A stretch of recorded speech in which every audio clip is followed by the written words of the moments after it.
Hey guys, welcome back to my channel, and today I decided to do a Bob Ross tutorial. I'm going to just be following his tutorial and let you guys watch the process. Hope you enjoy.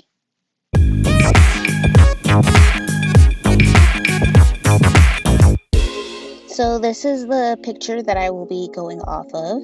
Right now I'm just starting off following Bob Ross's tutorial, and I'm doing the sunset that was in the background, and I'm using the yellow and orange, and in a little bit I'll be mixing in some red as well, and I'm going to be blending that out with a blending tool, and it's just the soft blender in Procreate that's already installed.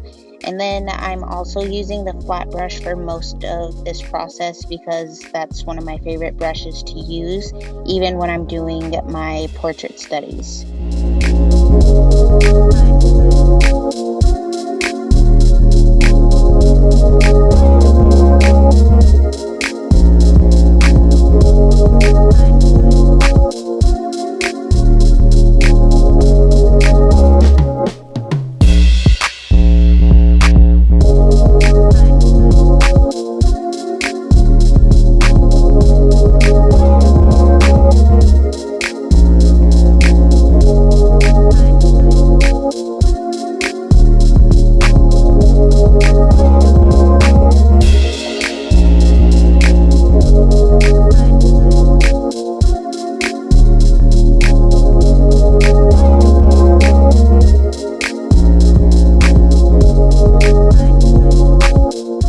Now I'm mixing in two colors. It's a blue and a red to make purple in the bottom right hand corner, and I'm just using that to add in the dark color in the background, and it's the sky so that the sunset looks more uniform. And again, I'm just following Bob Ross's tutorial. I already made a palette of the colors that he's using, and to do that I just went online and found the hex codes of that specific color, and I made a palette off to the right of my screen so that way it was just easier for me to follow along with his tutorial and I wasn't second guessing my color choices.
Right now, I'm just mixing in red and white to make a pink.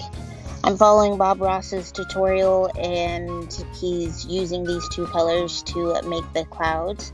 I decided to use a soft airbrush to make these clouds, and I'm just going back and forth making circular motions to try to find the form of the clouds because I have a tough time of getting the right shape of the cloud.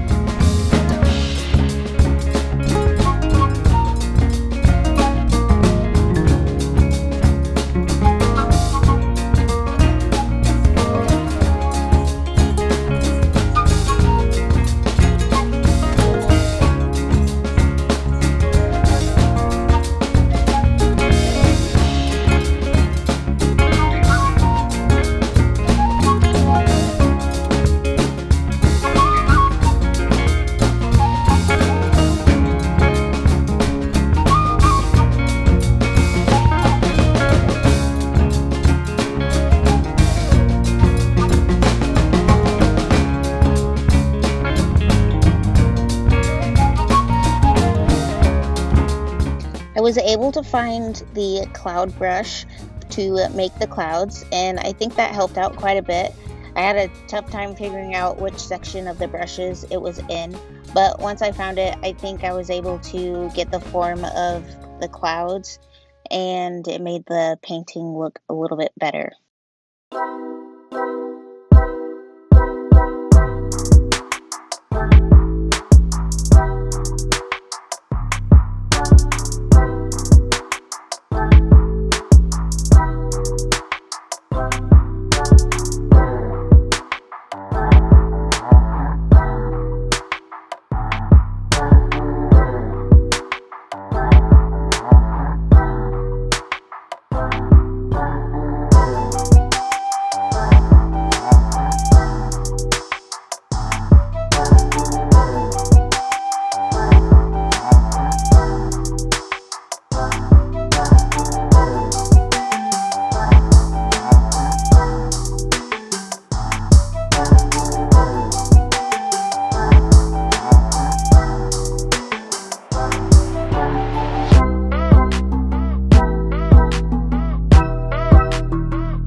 Alright, so I am going to be switching back to my flat brush, and I'm going to use that same purple color that I used for the sky, and I'm going to be adding a ground to the front of the painting, and I'll also be adding in some water right in the middle.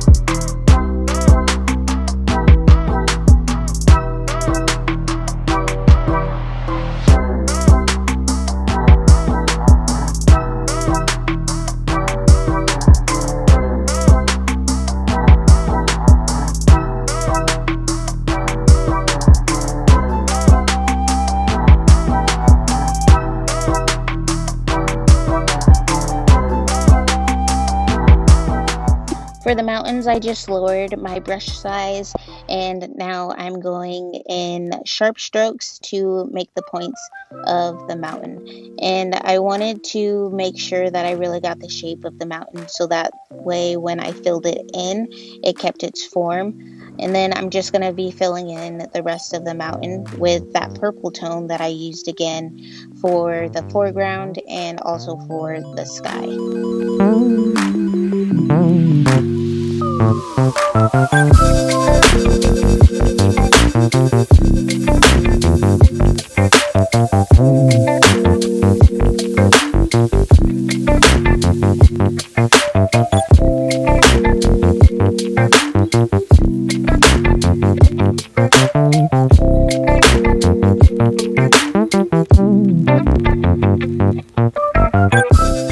The whole reason that I wanted to do a landscape painting is because my landscapes are lacking.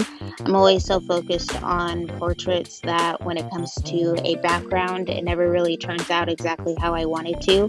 So I wanted to practice landscapes, and I felt like doing a tutorial by Bob Ross was going to be very beneficial to me, because then I can see his thought process and how he goes about doing his landscapes. So hopefully later on in the future, whenever I look at a reference photo, I can paint it by myself and I won't have to follow a tutorial.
I'm going to be taking the flat brush once again and adding a straight line across the bottom of the mountains, and I'm going to blend it downwards so that it seems like it's reflecting off of the water.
The trees were my favorite part of this whole painting because they were a lot easier to do than the rest of the painting. I felt like I can kind of let loose a little bit more and do the trees more freely than the other elements of this painting. I'm just using a dark green and I'm going up and down and working my way downwards to add leaves to the tree.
made it this far, thank you so much.